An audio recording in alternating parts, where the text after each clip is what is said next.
En aquest vídeo us ensenyarem com començar a fer servir Google Classroom si treballem des d'un ordinador.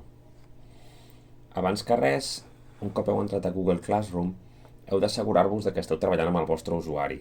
Això vol dir que realment les classes que surten aquí siguin les que us toquen a vosaltres i que a la part superior dreta s'hi vegi que l'usuari que hi ha és el vostre i no el d'una altra persona. Si l'usuari que teniu és el d'una altra persona de casa vostra, doncs el que hauríeu de fer és sortir d'aquest usuari i tornar a entrar amb el vostre, identificar-vos amb el vostre nom, punt, cognom, @pallac.cat i la vostra contrasenya.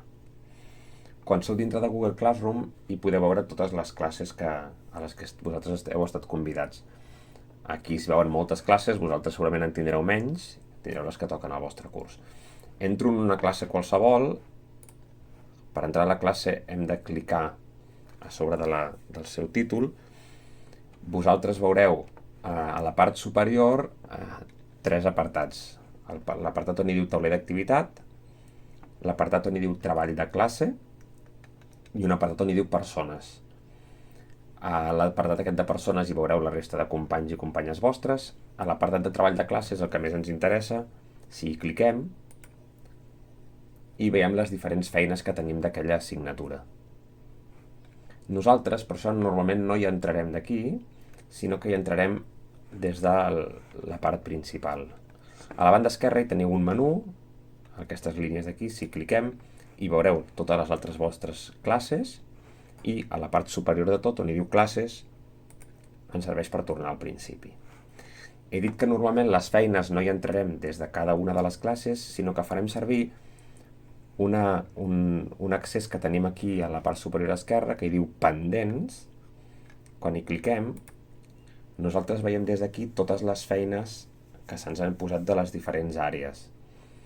Podem fer-ho d'aquesta manera i així no cal que anem entrant a totes les àrees per mirar si tenim feines o no tenim feines.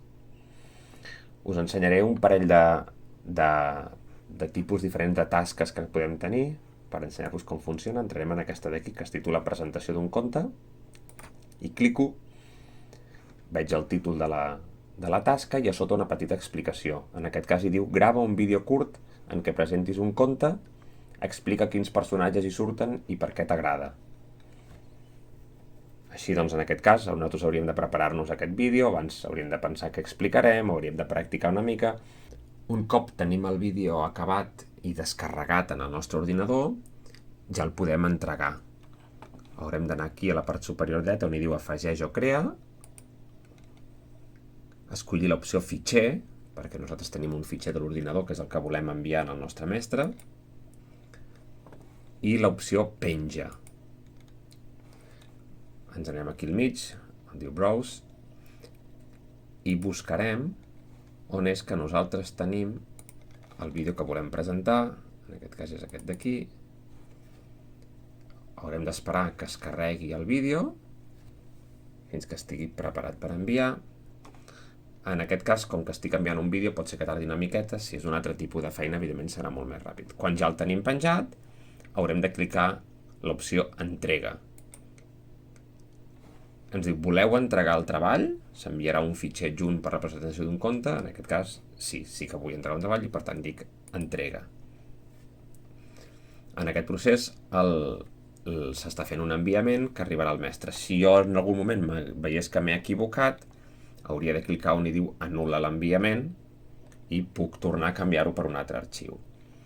Si en el procés de fer la feina tinc algun dubte, hi ha alguna cosa que jo no veig clara, alguna pregunta que jo vull fer al meu mestre, aquí a la part de la dreta on hi diu comentaris privats, puc posar-me aquí i puc escriure-li alguna cosa en el mestre. Per exemple, no entenc quina és la feina que he de fer.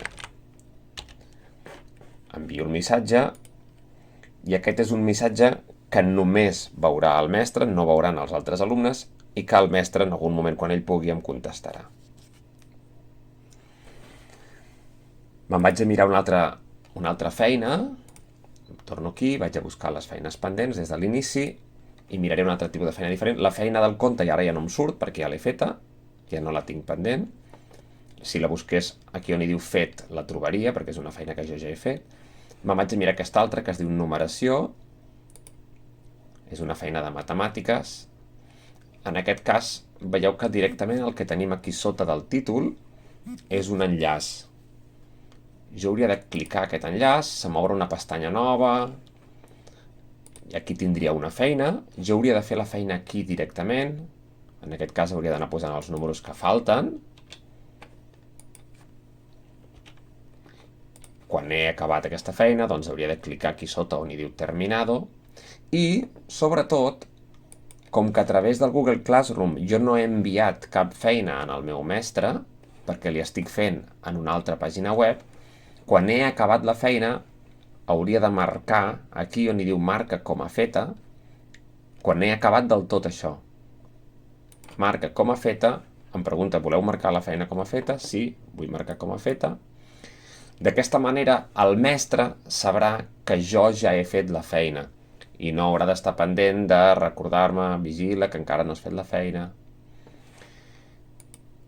Quan he acabat, me'n torno al principi i altre cop puc anar a mirar quines altres feines tinc pendents. La feina de numeració ja no l'hauria feta, ja només me'n quedaria una altra.